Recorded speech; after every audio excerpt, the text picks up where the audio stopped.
He has found an alternative career.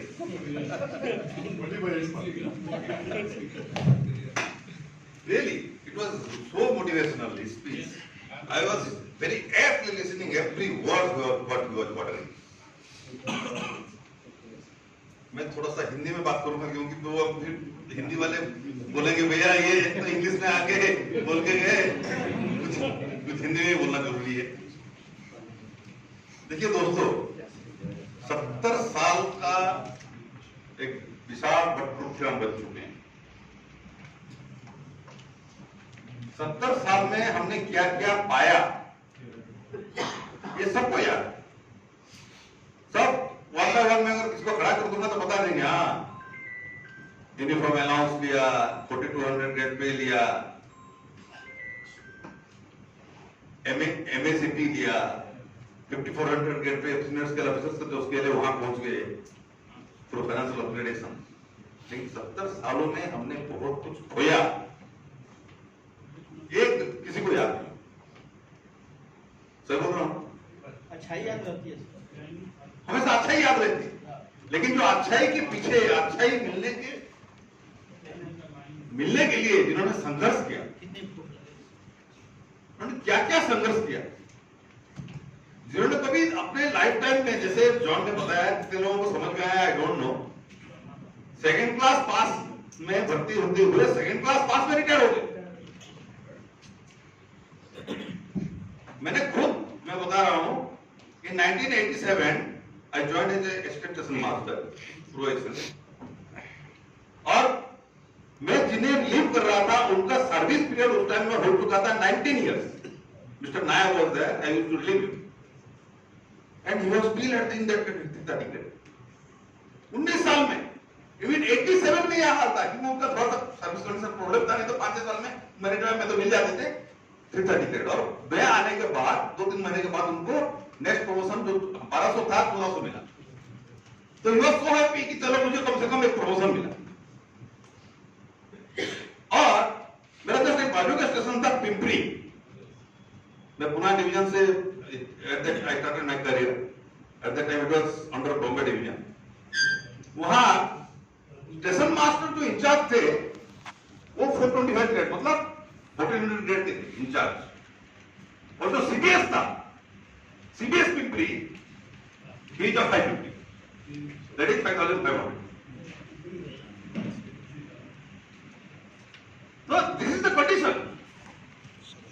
तो rightfully ये सब चीजों को जो एनालाइज करके आपको देखिए, कल हमने बात किया सुपरवाइजर स्टूडेंट प्लेस सुपरवाइजर, ये जो चीज को लिया गया, अब सोचो क्या क्या चीज को देख के लिया गया। ऑल्टरनेटिव 1 ऑल्टरनेटिव 2 के बारे में कल ज्यादा चर्चा करने को मिला नहीं, क्योंकि हमारे हिस्ट्री के बारे में, हमारा जो पीछे हुआ है घटना के बारे में अगर याद नहीं रखेंगे तो आगे का स्ट्रेटेजी आप उस हिसाब से नहीं बना सकते। आपको मालूम है सिबिन पिल्लाई जी के दिमाग में उस टाइम में क्या आया था? मैं कमरेड रमणी से ये सुना था, सिबिन पिल्लाई जी अकेला एक प्लेटफॉर्म के एक बेंच के ऊपर साइड में बैठे हुए थे, और ऐसे ही मैं बातचीत में बताया था रमणी ने मुझे, और उनके दिमाग में यह आ रहा था कि भाई क्या ऐसा रीजन है, ऐसा क्या रीजन है कि पूरा ऑल ओवर इंडियन रेलवे में इतने स्टेशन मास्टर्स हैं, लगभग 30,000 29,000 हम बोलते थे, 29,000 स्टेशन मास्टर्स है, अभी स्टैंड बढ़ के 36,000 हो गया, और 29,000 स्टेशन मास्टर में हमारा जो हाईएस्ट ग्रेड है, क्या था उस टाइम में हाईएस्ट ग्रेड मालूम है? 875 बोल के एक ग्रेड था। 79 में आपका डायरेक्ट ऑफिसर्स आते थे, और हमारा ग्रेड था 875 दिया जाता था, जो बाद में कन्वर्ट हुआ 2340 में, पुराने लोग जाने 2340 में क्लास 1 ऑफिसर का 2200 में रिक्रूटमेंट होता था, और हमारा हाईएस्ट ग्रेड था उससे ऊपर 2340। जब जो बाद में फिर कन्वर्ट हुआ 7450, क्लास 1 ऑफिसर को ऊपर ले लिया गया 7500 में, ताकि 50 रुपए का डिफरेंस रखा गया, ताकि ये स्ट्रीमलाइन करने के लिए, क्योंकि एक ऑफिसर से एक सुपरवाइजर का ग्रेड ज्यादा नहीं होना चाहिए। ये बात है ना, पुराने लोग को जानते ही। तो उन्होंने ये एनालाइज किया कि क्या ऐसा रीजन है कि पूरा ऑल ओवर इंडियन रेलवे में 2375 उस टाइम में था 2375 वो स्केल का सिर्फ और सिर्फ अराउंड 100 पोस्ट थे। ऑल ओवर इंडियन रेलवे पूरा मुंबई डिवीजन में जिसका स्ट्रेंथ है करीबन 1000, जो 840 हम बोलते थे उसका कितना स्ट्रेंथ था मालूम है? 4, only 4 including CST, 1 पुना और ऐसा कुछ पूरा सेंट्रल रेलवे में it was hardly some 6 or 8. It was such a situation. क्यों ऐसे होता था? ये मैं उस टाइम की बात कर रहा हूं जब आपका एक अल्टरनेट 1 और अल्टरनेट 2 का 2 तरह के थे और उसमें जो स्टेशन मास्टर कैडर और स्टेशन मास्टर कैडर अलग लोग. तो जो कैडर स्ट्रक्चरिंग बोलो या जो परसेंटेज डिस्ट्रीब्यूशन जो होता था तो परसेंटेज डिस्ट्रीब्यूशन में स्टेशन मास्टर का अलग होता था और असिस्टेंट स्टेशन मास्टर का अलग होता था. तो 29,000 का कैडर स्ट्रेंथ होते हुए भी दोनों मिला के हमारे जो हाईएस्ट कैडर पोस्ट हमको बहुत कम मिलते थे बिकॉज ऑफ डिफरेंट कैडर. क्योंकि स्टेशन मास्टर में जो दूसरा कैडर ऑल्टरनेट वो 2 में जो रहते थे जो स्टेशन मास्टर अलग कैडर माने जाते थे उनका पूरा टोटल पूरा इंडियन रेलवे में कैडर स्ट्रेंथ रहता था हार्डली 3 से 4,000 मैक्सिमम. और वो 3 से 4,000 में से 10% में या 15% जो भी उस टाइम में का शेयरिंग था उसी में उनको बहुत लिमिटेड पोस्ट मिलता था. वेयर बुकिंग क्लास के कैडर में टोटल उस टाइम में कैडर स्ट्रेंथ था 52,000 और इन्हीं उनका जो हाई स्टेट था उस टाइम में जो सीबीएस का जो आज का 79 के नाम से हम जानते हैं वो उनको उस टाइम में हमसे कम परसेंटेज होते हुए भी उनका टोटल नंबर हमसे ज्यादा था क्योंकि उनका राइट फ्रॉम बुकिंग क्लास से लेके सीबीएस तक एक ही कैडर थे. ये स्ट्राइक किया उनको और पहला उन्होंने क्या किया किसी भी तरह हमको ये दोनों कैडर को मिलाना है और एक ही कैडर बनाना है. ये सोच है. लीडर वो सोच लेता है वो विजन आपको देता है जो आप लोग सोच नहीं पाते. Then ESMA started a campaign कि हमको एक ही कैडर करना. उसके लिए सर्वे हुआ. सर्वे में सबने कंबाइंड कैडर के लिए वोट दिया एक तरह से सर्वे में और लास्ट में आपका एक ही कैडर हो गया और आपका एसोसिएशन का नाम भी चेंज होगा इंडियन स्टेशन मास्टर एसोसिएशन. तो इस तरह की तो सोच है ये हमारे पूर्वजों ने या हमारे पुराने लोगों ने ये हमको दी है. कितने बार South Indian people even South Indian people you ask them they know it very well. Ramani ji या आपका शिवन पिल्ले जी कितने बार फ्रॉम सर्विस में 3 बार फ्रॉम सर्विस. किसके लिए? Only for the cause of station masters. तो इसलिए क्या खोया हमने? ऐसे ऐसे लोगों ने सैक्रिफाइस देने के बाद हमने जो कुछ हासिल किया उसे सीख के वो अल्टीमेटली जॉन के पीरियड में धनंजय के पीरियड में हमने हासिल किया. लेकिन क्या हम भूल सकते हैं उन दोनों को? हमारे जो नए पीढ़ी है 25 फरवरी को हम क्यों मनाते हैं as a master day?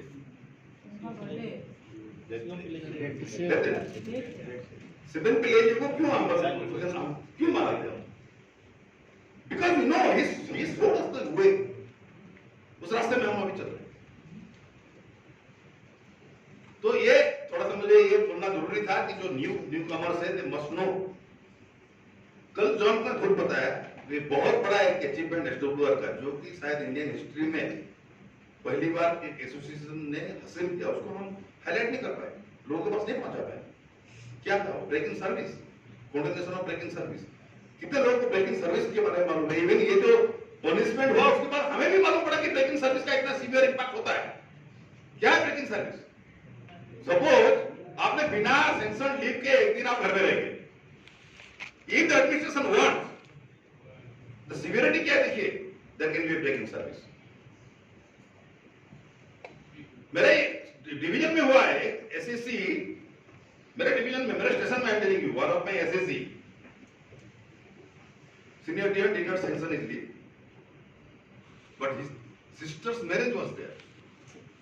He left. He marked that as absent and wrote a letter to senior DPO that consider it as a break in service. और उसको सीनियर DPO से लेटर आ गया कि without sanctioning, without sanction of leave, you have proceeded and your service is broken now and it will be recounted the day you have joined back to your duty. That is depletion service.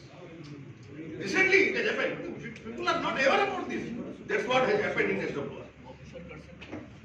जो हमारे साथी थे, क्या हमें मालूम है, John को मालूम है, even Kumar Swami will tell you what pain they have gone through and how much pain these people have taken for the condemnation. और उसको हमको ऑल ओवर इंडियन रेलवे में हर कोने में पहुंचाना चाहिए था कि एसोसिएशन ने ये हासिल किया और उनका क्या हुआ। जो नोहा जी आपने देखे ना लास्ट एसीपीजे में जो लंबे से थे, without anything, after putting some 32 years of service, he went empty-handed. अब सोचो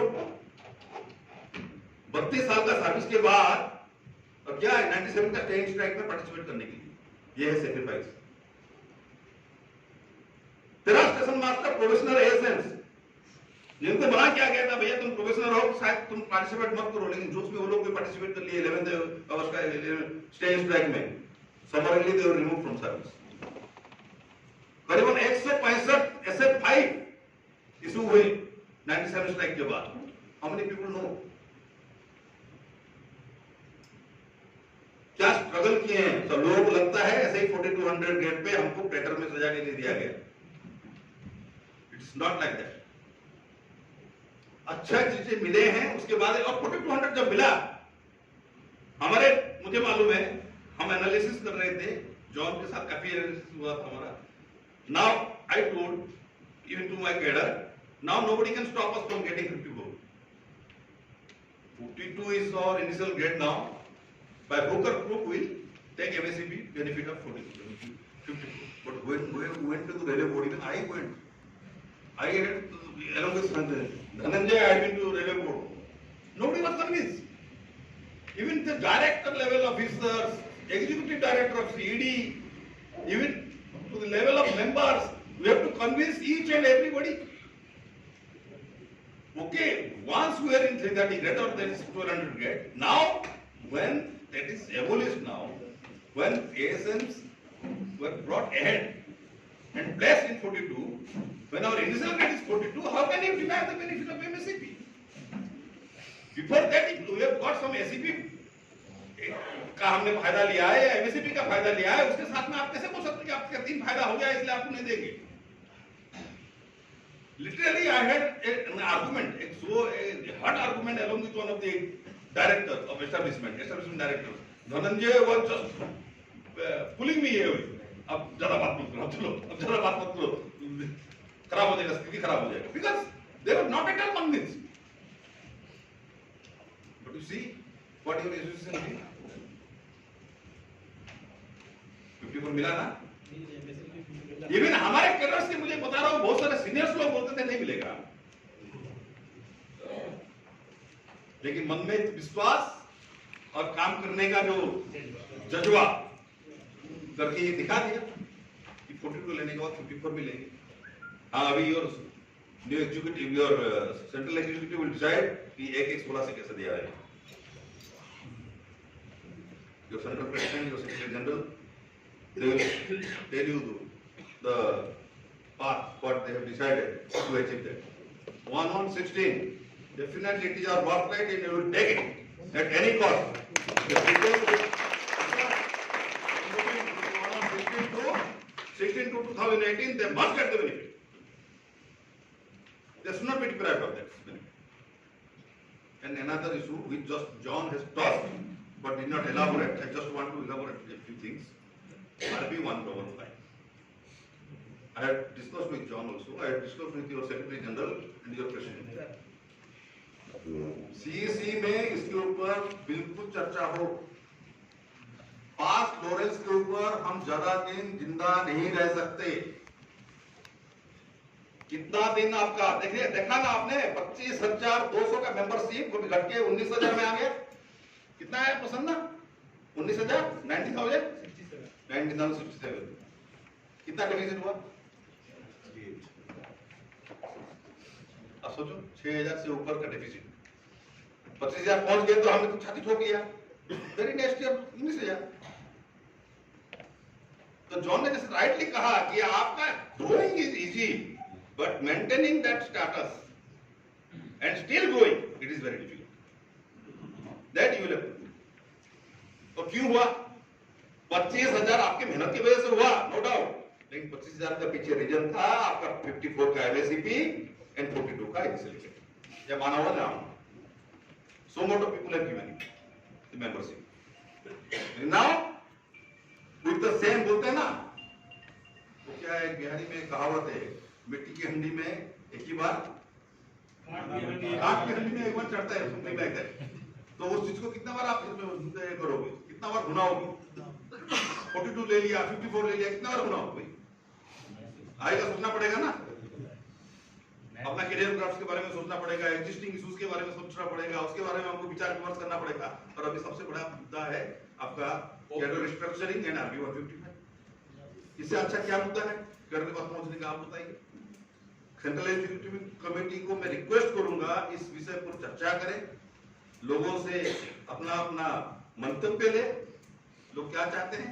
मैं मेरा पर्सनल मंतव्य जो मैं जोन के साथ में बात करके जो सोचा है, मैं अपना मंतव्य दे रहा हूं, क्योंकि सीसी हैज टू डिसाइड, जो central executive committee has to decide क्या हमारा होना चाहिए।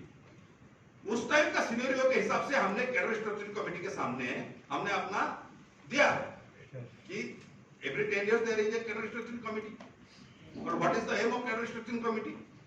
The main aim of cadre structuring committee is to remove the stagnation in a particular grade.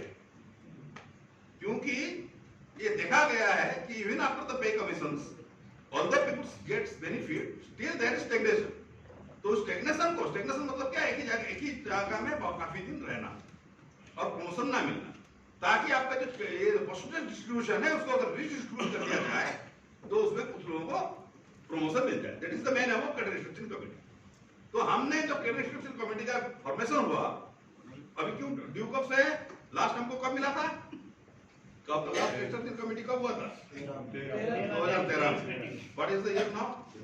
23, 10 साल हो गया है। स्ट्रक्चरिंग कमेटी ऑलरेडी बना हुआ है, एसमा ने भी सबमिट किया है, लेकिन उस टाइम का सिनेरियो के हिसाब से हमने सबमिट किया था, हमें तो मालूम नहीं था कि 150 एमएम आ रहा है।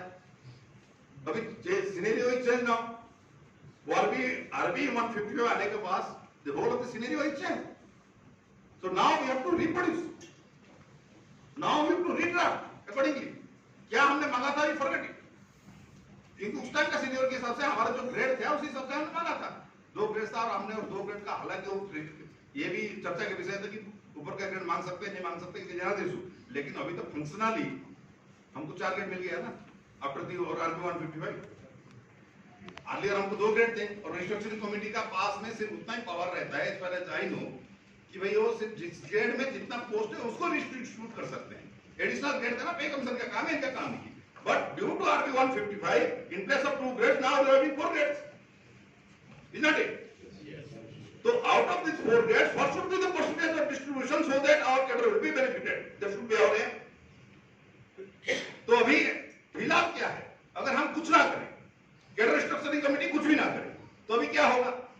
फिलहाल आपका 60% 4200 grade pay level 6, 40% level 7, RB 155 आने के बाद वो 40% का 50% they will go to level 8, that is 4800। तो 20% हो गया। तो the remaining all 20% after putting 4 years of service will be automatically promoted to level 9। वो 20% हो गया। तो अगर कुछ नहीं करेंगे, मतलब 10-10 हो गया, अभी कुछ भी अगर हम ना करें, रेलवे बोर्ड हमारा कोई भी चीज को हमारा समझो कंसिडर ना करें, तो भी हमारा क्या होगा? 60% आपका 42, 20% आपका 46, 10% 48, 10% 54। लेकिन वो 10% का जो बेनिफिट आपको मिलेगा आफ्टर 4 इयर्स। तो फिलहाल अगर आप एक एग्जांपल मैं आपको देता हूं, अगर एक डिवीजन का कैडर स्ट्रेंथ 1000 है, तो फिलहाल 600 आदमी आपका है 42 में, 200 आदमी रहेंगे 46 में, 100 आदमी रहेंगे 48 में और 100 आदमी रहेंगे 54 में। कुछ भी नहीं किया वो सरेंडर करना है सर, उसको सुनिए, वो उसको कराऊंगा। कुछ भी नहीं किया तो ये उसको कराऊंगा मैं। लेकिन अगर इसको हम लिंक करते हैं कैडर स्ट्रक्चरिंग कमेटी के रिपोर्ट के साथ, व्हिच इज ड्यू, जो हमने दिया है, और अभी ड्यू टू चेंज सिनेरियो क्या होना चाहिए, हम किसके साथ कंपेयर करना चाहिए, we are supervisors at the ground level, हमारा अल्टरनेटिव सुपरवाइजर्स बाकी डिपार्टमेंट क्या करते हैं, उनको क्या मिल रहा है। Let us take the example of एसएससीज, let us take the example of JEs, let us take the example of controllers, उनका क्या क्या है। कंट्रोलर का क्या है भैया 20% आपका 42 फिलहाल और 80% 46, तो उनका क्या फायदा होगा, इसका हिसाब लगा लीजिए। 40% रहेंगे 46 में, बाकी 20 हो जाएंगे 48 और 54, हमसे ज्यादा हुआ ना। Yes sir. लेकिन let us take the example of एसएससीज, 30% रहते हैं इनिशियल ग्रेड में 42 में, 70% रहते हैं 46 में, उनका क्या हो जाएगा 35% रहेंगे 46 में, बाकी 35 का 17.5 हो जाएगा 48 और 54। तो हम लूजर हो रहे हैं कि नहीं हो रहे। Yes sir. तो इस चेंजिंग सिनेरियो में हमारा डिमांड क्या होना चाहिए, क्या वही होना चाहिए जो हमने ऑलरेडी दे दिया है, नहीं। तो अभी हम चेंजिंग सिनेरियो में आपको ये एनालाइज करना है कि क्या या तो कंट्रोलर का एग्जांपल दो, या तो जूनियर इंजीनियर और सेक्शन इंजीनियर का एसएससी का एग्जांपल दो। और हालांकि द रिवर्स उन्होंने हमको क्या कहेंगे ये सुनिए, वो बोलेंगे कि भाई आपका कैडेट स्ट्रेंथ है 35,000, इंजीनियर का कैडेट स्ट्रेंथ है 3,000, कंट्रोलर का कैडेट स्ट्रेंथ है 5,000। हर बार यही बात। This is the reply you get. तो उसमें क्या हमारी गलती है। तो we have to compare ourselves now. जब supervisor has to place supervisor में हम किसके साथ कंपेयर कर रहे थे, वो डिप्लोमा है उसको 42 मिलता है, हम ग्रेजुएट है हमको 1200 मिलता है, मतलब 500 मिलता है, कंपेयर कर रहे थे ना उस टाइम में। तो अभी भी हमको वही कंपैरिजन है, फिर उस स्टेज में हम पहुंचे। Again you have to compare, although you are graduates, हमारा परसेंटेज इतना कम क्यों होगा, वो डिप्लोमा इंजीनियर्स होते हुए उनका परसेंटेज तो ज्यादा क्यों होगा। Recent type of comparison again होगी। और उसी हिसाब से मैं चाहूंगा इसके ऊपर बड़ी गहराई से आप लोग विचार मंथन कीजिए, इवन और यस आपको विचार मिलेगा। आप लोग भी आके अपना अपना सजेशन दीजिए, जैसे Baidyanath ji very interested to speak on this subject, you will also speak on this topic. तो सबका आप लीजिए और विचार विमर्श कीजिए और इसके ऊपर एक कोई अच्छा नतीजा, अच्छा डिसीजन लीजिए। और दूसरी बात बड़ी इंपॉर्टेंट चीज मैं बता रहा हूं, आरबी 155 का एग्जिस्टिंग स्ट्रक्चर में ही इंप्लीमेंटेशन इमीडिएटली हो जाना चाहिए। मैंने सुना गोरखपुर डिवीजन में ऑलरेडी ऑर्डर इशूड, सिग्नल में हो गया, ऑर्डर इशूड समस्तीपुर में सॉरी समस्तीपुर से division already order issued, signal department में हो गया, दूसरे डिपार्टमेंट में हो रहा है तो हमारे डिपार्टमेंट में क्यों नहीं। मेरा सीनियर के साथ मैंने जब चर्चा की इस बारे में बात किया तो उन्होंने कहा मैचिंग सरेंडर नहीं हुआ है, जो कि धनंजय भाई ने पूछ रहा था। मैं ये बताना चाहता हूं मैचिंग सरेंडर उस जगह पे होगा जब आपका एक्सचेकर से कोई एडिशनल पैसा हमको देना है।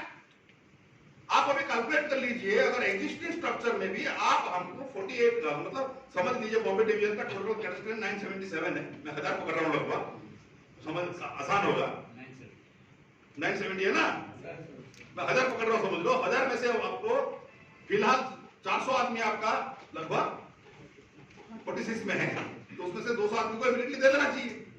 आप जो सीनियर मोस्ट 200 आदमी का आप कैलकुलेट कर दीजिए वो कौन सा तनख्वाह में अभी काम कर रहे हैं, सारे का सारा तो एमएससीपी ले चुके हैं 40।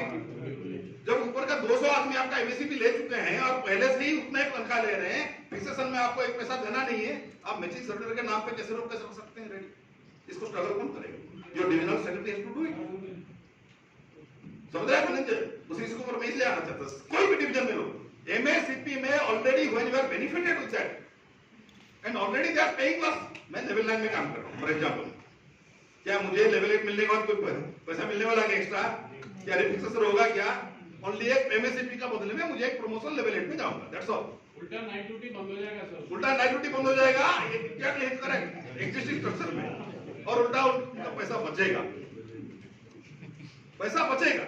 इसलिए वो बहाना नहीं हो सकता कि भाई कि मैचिंग सरेंडर होगा तो भी हम देंगे, बात ऑलरेडी हमारा हो चुका है, लेकिन कितना प्रेशराइज कर पाएंगे डिवीजन वाइज सर, लेकिन रेलवे बोर्ड लेटर में तो है ना वो चीज, फिर डिवीजन फॉलो नहीं कर रहा। अरे भाई रेलवे बोर्ड लेटर में मैचिंग सरेंडर की बात किया है, सिंपल उसने तो काम का करके दिया नहीं ना, वो जो आपका एग्जाम्पल वगैरह दिया है उसने, लेकिन आप ये मत समझिए, आपको समझाना पड़ेगा मैचिंग सरेंडर तो उस जगह पे होगा ना,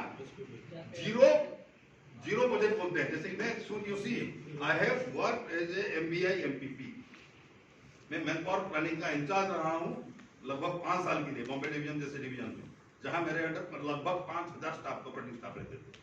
उनका कैडर रिव्यू से लेके कैडर रिस्ट्रक्चरिंग से लेके everything I have gone through. I know pretty well what is matching surrender. Money value निकालना पड़ता है, एवरेज निकालना पड़ता है, average money value. Average money value निकालने के बाद उसके एग्जैक्टली उतना मनी वैल्यू का आपको सरेंडर करना पड़ता है, तभी वो होता है। अब निकालो ना, क्या आप पे what you are paying now, what you are going to pay, you just average money value निकालो। और मनी वैल्यू निकल के अगर उसमें अगर आपका एक्सचेकर से एक पैसा भी नहीं जा रहा है तो how can you deprive in taking out the order? क्या समस्तीपुर वाले बेवकूफ थे क्या? वो सिर्फ बेवकूफ था क्या? वहां क्यों निकल दिया विदाउट मैचिंग सरेंडर? और वहां को सब पोस्ट आ गया मैचिंग सरेंडर के लिए। मैचिंग सरेंडर आप देने के लिए अभी मैं बोल रहा हूं फिलहाल कोई गुंजाइश नहीं है, कोई जगह ही नहीं है। सफाई वाले हमारे पास थे पहले, हमने उनको मैचिंग सरेंडर कर दिया था, अभी सब सारे कॉन्ट्रैक्ट में चले गए। All the stations have been mechanised link के लिए दे दिया गया है, आउटसोर्स कर दिया गया है। तो कहां से मैचिंग सरेंडर करेंगे? पॉइंट्समैन में आप कर नहीं सकते, संटिंग मास्टर कैडर खत्म हो रहा है, वही पॉइंट्समैन लोग काम कर रहे हैं। TNC cadre already is high cadre, तो ऑपरेटिंग का कौन सा कैडर बच गया तो तुम मैचिंग सरेंडर कर दोगे? फिर तो जिंदगी भर में आपको मिलेगा नहीं अगर ऐसा आप सोचोगे। You understand? ये तो सेम वही हुआ, सेम ट्रिक हो गया। जैसे कि हमको बोलते रेलवे बोर्ड ने ऑर्डर निकाल दिया, इंटेंसिव रोस्टर जहां है हम आपको क्या दे देंगे? रेस्ट दे देंगे। कुछ कमेटी का रिपोर्ट था, उस रिपोर्ट को लेटर निकाल दिया उन्होंने, लेकिन एक हिसाब से एक पोस्ट भी बढ़ना नहीं चाहिए। सारे स्टेट हमने उसको पकड़ लिया, पोस्ट बढ़ेगा नहीं, ना साफ मरेगा ना लाठी टूटेगी। मिला कहीं बेनिफिट मिला? जहां प्रोएक्टिव होते हुए हमारा स्टेशन मास्टर या हमारा सीनियर डिवीजन थोड़ा सा प्रोएक्टिव हुए, सेम डिवीजन में पिनपॉइंटिंग में चेंजेस करके कुछ बेनिफिट कुछ जगह पे दिया गया है। शायद बनारस सेंट्रल में दिया गया है as far as my knowledge, और भी कुछ चक्रधरपुर में कुछ जगह पे दिया गया है, सब सेक्शन में दिया गया है। वो बम्बे में भी हम बीच में विचार कर रहे थे, लेकिन उसके लिए क्या करना पड़ेगा? जो नॉमिनेटेड स्टेशंस में है, जो आपका पिन पॉइंटेड पोस्ट है, उसमें ही डिस्ट्रीब्यूट करना पड़ेगा, because there not a single post has to be created on this account. So ये सब है ना, शब्दों की हेराफेरी है जिससे कि आपको डिप्राइव रखा जाता है। तो हमको सजग रहना है, और इससे ज्यादा आपका सेंट्रल एग्जीक्यूटिव से रेस्पॉन्सिबिलिटी डिविजनल एग्जीक्यूटिव और जोनल एग्जीक्यूटिव का ज्यादा है इसको इंप्लीमेंट कराने। बाकी आई कांग्रेचुलेट यू ऑल अगेन। काफी देर हो गया, अभी आपका जो रेगुलर सीसी प्रोसीडिंग्स होना चाहिए। धन्यवाद, आपने मुझे इतना ध्यान से सुना।